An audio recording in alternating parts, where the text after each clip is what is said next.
అందరికీ నమస్కారం. నా పేరు బాలచందర్. నేను జీబీహెచ్ఎస్ సుల్తాన్ బజార్లో భౌతిక రసాయన శాస్త్ర అదేనండి ఫిజికల్ సైన్స్ టీచర్గా పనిచేస్తున్నాను.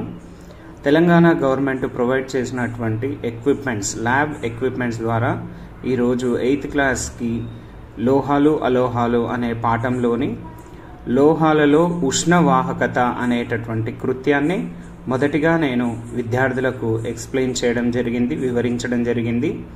తర్వాత విద్యార్థులను గ్రూపులుగా విభజించి ఆ 5 గ్రూపులకు కావలసినటువంటి పరికరాలన్నిటినీ ఇవ్వడం జరిగింది. తద్వారా వారు స్వయంగా వాటిని అమర్చి కృత్యాన్ని నిర్వహించడం జరిగింది. ఆ నిర్వహణలో ఒకరికొకరు తోడ్పాటు,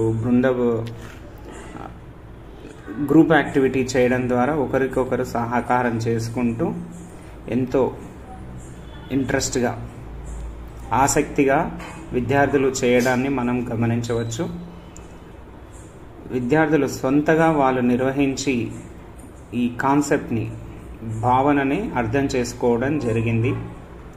అదేవిధంగా విద్యార్థులు ఒక పట్టిక ద్వారా వారి యొక్క ఫలితాలను పొందుపరచడం జరిగింది. Thank you one and all.